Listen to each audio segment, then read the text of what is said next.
You and I are going to talk about vitamins today, the 5 that quietly matter most after 60, and the 2 you should never overdo.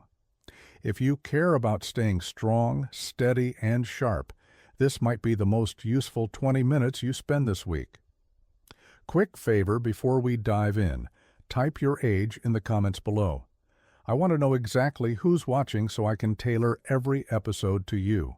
And if you appreciate calm, practical, evidence-informed health videos, please subscribe right now and hit the bell so you don't miss next week's topic.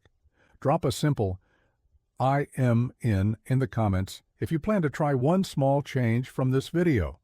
Aging changes how your body absorbs nutrients, how quickly your bones remodel, how nerves transmit signals, and how your immune system responds. Your appetite may be smaller, chewing can be harder, digestion less efficient, and medications can interfere with absorption. Two people can eat the same meal and get very different nutrition from it, especially after 60. That or SY today, I'll walk you through 5 vitamins that have an outsized impact for seniors. Vitamin D, vitamin B12, vitamin K2, vitamin B6, and vitamin C. And then I'll cover 2 to avoid overdosing vitamin A and vitamin E. You'll hear what each does inside your body, where to get it from food, when supplements make sense to discuss with your clinician, and how to stay safe without megadoses. Along the way, I'll ask you to check in with your own experience. If something I describe sounds familiar, tell us in the comments, how about you? Have you experienced this? Let's start with vitamin D, the backbone vitamin for bones, balance, mood, and immune resilience. Vitamin D acts more like a hormone than a simple nutrient. Your skin can make it from sunlight, and then your liver and kidneys turn it into the active form. As you age, skin becomes less efficient at making vitamin D. Many people spend less midday time outdoors, and winter sun in many places is too weak for meaningful production. Low vitamin D can hide in the background as weaker legs, slower recovery after minor illness, increased fall risk, and low mood. Inside your gut, D helps you absorb calcium and phosphate. Inside your bones and muscles, it helps you use them effectively. Without enough D, you can drink milk or eat yogurt and still fail to deposit calcium into bone. Food sources include fatty fish like salmon, sardines, and mackerel, egg yolks, and fortified dairy or plant milks. If you rarely eat those or don't get regular sunlight, ask your clinician about checking your level and whether a daily D3 supplement fits your situation. Many older adults prefer D3 over D2, and some choose a combined D3 plus K2 product. We'll talk about K2 in a moment. Don't guess dosing. Bring your medications and health history to your clinician and decide together. Now, vitamin B12, the energy and nerves vitamin. B12 helps you make healthy red blood cells, protects the insulation around nerves, and keeps homocysteine, a metabolic byproduct, within a healthy range for heart and brain. After 60, B12 absorption often drops because it requires stomach acid and a protein called intrinsic factor. Common acid-suppressing medications can reduce B12 absorption further. Warning signs can include tingling in the feet or hands, unexplained fatigue, pale skin, or brain fog. B12 lives mostly in animal foods, meat, fish, eggs, dairy. So if you eat little or none, intake may be low. Even if you do eat animal foods, absorption can still be an issue in older adults.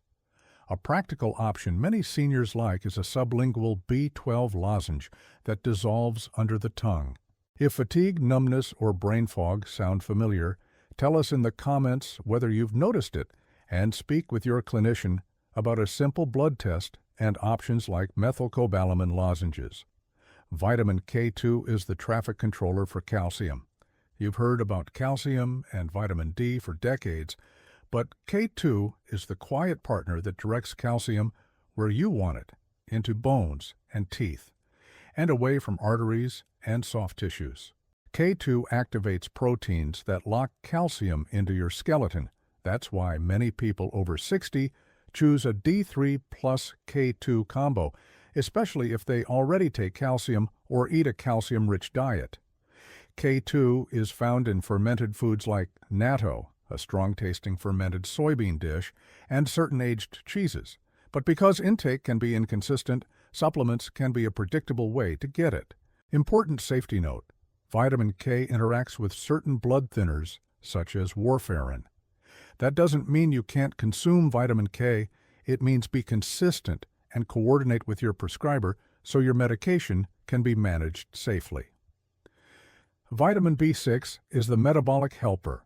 It helps you turn the protein you eat into useful building blocks, influences neurotransmitters tied to mood and sleep, and partners with B12, and folate to keep homocysteine in check. Low appetite, limited variety, and some medications can nudge B6 status downward in older adults. Signs of low B6 are subtle: irritability, low mood, sleep changes, or skin issues. Foods rich in B6 include poultry, fish, potatoes, bananas, and chickpeas. A balanced B complex can be a convenient backstop, but extremely high B6 doses for long periods may irritate nerves, so enough, not too much, is the theme. Vitamin C is your repair and resilience vitamin. It supports collagen formation, the scaffolding for joints, blood vessels, skin, and gums, and helps your immune system respond to challenges. Mild vitamin C inadequacy can show up as slower wound healing, easy bruising, or gum tenderness. Citrus, berries, kiwi, bell peppers, tomatoes, and leafy greens are simple, delicious options. Consider a daily VUI ritual: a bowl of berries with breakfast or a sliced orange with afternoon tea. Hold this simple checklist in your head for later: sunlight or a D3 plan, a B12 strategy. If absorption is an issue, a conversation about K2. If you're focused on bones or taking calcium-steady B6 through protein and variety, or a balanced B complex and daily colorful produce for vitamin C. If any of that matches what you're already doing or not doing, tell us below. Have you run into any of these challenges? Let us go one layer deeper into how these vitamins work together so the biology actually changes your day-to-day life. When you take vitamin D3, your liver converts it into the storage form that shows up on blood tests. Your kidneys then convert that into the active form that tells your intestines to absorb more calcium and phosphate from food. Stronger absorption plus gentle, regular movement helps preserve bone density and muscle function. That matters for falls. Stronger muscles catch you. Many seniors notice steadier legs and a more stable mood when their vitamin D level is in a healthy range because D receptors sit on muscle and brain cells and influence how they function. If you live in a northern climate or avoid sun, build a winter plan with your clinician. If you do get sun, aim for modest, safe exposure, not sunburn. K2, the dispatcher, turns on proteins that bind calcium tightly into bone and helps keep calcium from parking in arteries. Food sources are uneven, which is why some people choose a predictable, moderate K2 supplement. If you're on anticoagulants, coordinate with your prescriber. Consistency is everything. B12 and B6 operate as teammates for nerve health and methylation, your body's way of switching genes on and off and cleaning up metabolic byproducts. When B12 is low, red blood cells become large and inefficient, nerves lose insulation, and you may feel numbness or tingling. Correcting B12 can be a game changer for older adults who think exhaustion is just aging. B6 helps make neurotransmitters like serotonin and GABA, influencing mood and sleep depth. Many seniors report that getting B vitamins into a healthy range leads to steadier energy and fewer 3 p.m. crashes. Not because vitamins are magic, but because your brain chemistry runs more smoothly when all the raw materials are present. Vitamin C is your repair kit. Collagen forms the framework of cartilage, vessel walls, skin, and gums. Without adequate C, collagen fibers don't cross-link well, and tissues become fragile. That's why mild vitamin C shortfalls can look like slow-to-heal scrapes or gums that bleed when you brush. The fix is straightforward: a handful of berries, a kiwi, or a salad with tomatoes and peppers. If joint soreness is your reality, vitamin C won't cure arthritis, but supporting collagen while you stay active can make daily movement more comfortable. Add hydration and gentle strength training, light dumbbells, or bodyweight exercises, and you have a recipe for resilience. Now let's translate theory into your kitchen. Breakfast could be oatmeal made with fortified milk for extra D, topped with berries for C. Now a crucial safety section. 2 vitamins to avoid overdosing: vitamin A and vitamin E. Both are fat-soluble, meaning your body can store them, and excess can build up. Vitamin A is essential for vision, immunity, and cell growth, but chronic excess from high-dose supplements can stress the liver and harm bones in older adults. You already get vitamin A from food, eggs, dairy, liver, and from colorful produce as beta-carotene that the body converts more gently. Most older adults do not need high-dose preformed vitamin A supplements unless a clinician is actively treating a deficiency. Vitamin E is a powerful antioxidant found in nuts, seeds, and plant oils. But routinely taking high-dose vitamin E supplements without medical need can interfere with blood clotting and interact with medications. The safest path is a food-first approach and a multivitamin or targeted supplement with sensible amounts, not megadoses. Another myth to retire: if one vitamin is good, 5 times more is 5 times better. Biology doesn't work that way. Nutrients cooperate. Pushing one too high can nudge another out of balance. Examples include loading up on calcium without attention to D and K2, or taking heavy iron when you're not iron deficient. The smarter question is, what is the minimum effective amount that supports me, followed by, how much can I get from food, and when do supplements make life easier? Before Part 3, here's a quick, doable action plan to start today. First, stock one reliable vitamin C source for the week: citrus, berries, or peppers. Second, decide on your vitamin D strategy: safe sunlight, or a clinician-approved D3, possibly with K2. Third, check your protein. Aim for a palm-sized portion at least twice a day to naturally support B6 needs.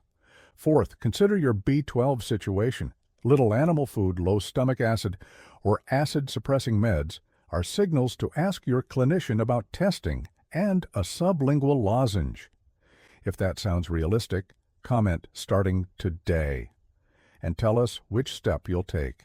Let's handle common questions, a couple of myths, and a real-life story that shows how small changes compound. First, can I get everything from food? Many people can, and food should be your foundation. But after 60, real-world barriers, reduced appetite, fewer grocery trips, chewing problems, low stomach acid, and medications make gaps more likely. Build meals around protein, colorful produce, and healthy fats. Then use targeted supplements when they solve a real problem identified with your clinician. The goal isn't to collect bottles, it's to support your daily life. Easier stairs, steadier balance, quicker wound healing, and a clearer mind. Do I need a multivitamin? A modest multivitamin can be a fine safety net if your diet is unpredictable. Avoid megadoses and read labels alongside your medication list. If your multivitamin already has vitamin D, check how much and make sure you are key stacking a separate D3 on top without a plan. If you take blood thinners, be consistent with vitamin K and keep your prescriber in the loop. Personalized beats generic. How soon will I notice a difference? It depends. Many people feel steadier energy or better sleep within weeks of correcting low B12 or bringing vitamin D into range. Vitamin C and B6 changes can be subtler: fewer bruises, happier gums, a more resilient mood. Bones remodel slowly, so D plus K2 is a long game. Measure progress in lived moments: how easily you stand from a chair, how you handle uneven ground, how quickly a scratch disappears, whether your mind still feels crisp in the afternoon. Here's a simple story. A retired teacher in her late 60s felt drained by 3 p.m. most days. Breakfast was toast and tea, lunch was light, and she took an acid-suppressing medication long-term. Her clinician found her B12 on the low side and vitamin D low in winter. With guidance, she added a sublingual B12 lozenge, a D3 plus K2 supplement, and built easy meals with more protein and vitamin C. Greek yogurt with berries in the morning, lentil soup at lunch, and a small salmon fillet with vegetables twice a week. 3 weeks later, she wasn't suddenly 20 again, but her afternoon crash softened, and she started a short post-lunch walk. 2 months later, she said, "I feel like I'm steering again." That's the point, not perfection, but control. Let's close with practical, low-friction tips. Put a small bowl of fruit on your counter for an easy vitamin C habit. Keep your vitamin D and B12 by the mug you use every morning so you don't forget. Post a simple protein list on your fridge. Eggs, yogurt, cottage cheese, canned fish, chicken, tofu, lentils. So, planning is painless. If chewing is hard, lean on softer proteins like yogurt and eggs or slow-cooked soups. If cooking drains you, batch once, freeze portions, and reheat. And pair your nutrition with gentle strength work. Sit to stands from a chair, wall push-ups, or light dumbbells to tell your body, we still need this. When should you see your clinician? If you have unexplained fatigue, numbness or tingling, frequent falls, bone pain, or persistent mood changes, bring it up. Ask about checking vitamin D and B12 and review any supplements you take. If you're on blood thinners, involve your prescriber before adding vitamin K2. If your clinician recommends a specific dose or product, follow that plan. Your medications and history are unique. Before we wrap, a soft, no-pressure option. If shopping for quality products feels overwhelming, I'll leave a link in the description to a small curated list with sensible doses. A D3 plus K2, a methylcobalamin, B12 lozenge, and a gentle B complex, plus a printable grocery checklist for C-rich produce. Use it if it helps. Skip it if you already have a plan. I'd love to hear from you. Leave a comment if you've had a similar experience, or share what helped. Maybe moving vitamin D to the morning, switching to sublingual B12, or adding a daily orange. Your story may be the nudge someone else needs. If this episode helped, please subscribe and share it with a friend or family member over 60. Next week, we'll cover evening habits that improve sleep quality without pills. Take a deep breath, pour a glass of water, and do one small thing for your future self today. You've got this.